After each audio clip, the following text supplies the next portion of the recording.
Hey guys, Miss Greg here. I hope you guys had an awesome weekend. I know we're having a great weekend. We spent a lot of time outside since the weather has been so nice. In fact, I'm filming outside right now on our little balcony. All right, so let's go over our directions for the day. The first thing on your checklist at the top of this form is your attendance form. Please make sure you're filling out your attendance form on time every day. That way you know what you're doing and you know what to expect for the day. And not only that, if you fill in your attendance form late and turn it in late, I unfortunately have to mark you absent for the day. So make sure that attendance form is getting filled in on time so I can mark you present. The only thing on your checklist for the day is your vocabulary for the week. I was looking at your reflections from last week, what you liked, what you didn't like. Some of us really struggled with our vocabulary assignment, so I decided just to assign your vocabulary assignment for today with nothing else. So the only thing you have to get done today is that vocabulary assignment. All right, so let's go over our vocabulary for the week. Our first word is aridity. We had arid last week, which means dry. This is just another form of arid. Some of us really struggled with that word, so I wanted to give us a second chance at it, especially since we're going to see it again in chapter 20. So aridity is just another word for dryness. So dryness and aridity are synonyms for each other. Our next word is caliber. So caliber is a synonym for quality. So you could use caliber instead of quality or quality instead of caliber. When something has a high caliber, it has a high quality. If something's a low caliber, it has a low quality. Our next word is iota, which just means a small amount. So if I had if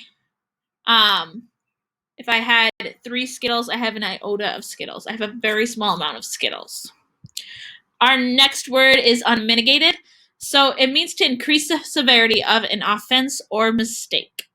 So basically, when we say something was unmitigated, it means whatever actions were taken increased the severity of some offense or mistake. So some wrongdoing or some accident.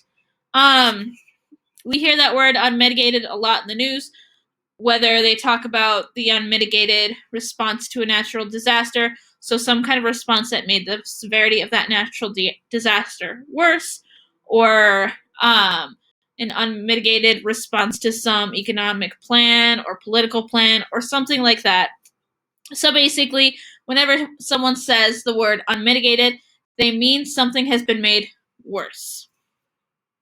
All right, so our vocab for chapter 21, tact, that means unspoken. So we can use those words as synonyms. So when someone doesn't say something, they are tact. Demurred means objected or voiced opposition. So when you are arguing with someone, you are demurring them. When you have argued with someone in the past, you have demurred. So basically, anytime you argue, you can use the word demurred. Our next word is tranquil. Our next word is tranquil. That just means peaceful. Those are synonyms with each other.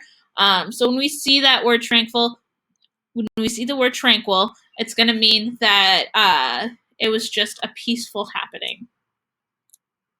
All right, and finally, our words for chapter 22.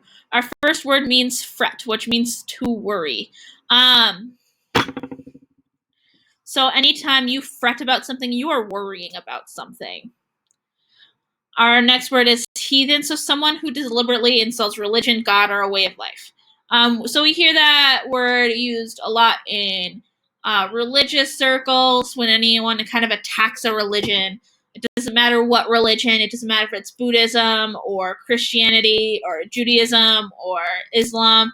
They all use that word heathen. It's just someone who attacks religion. And our last word is furtive. So it's when you think of furtive, I just want you to think of that last word, sly.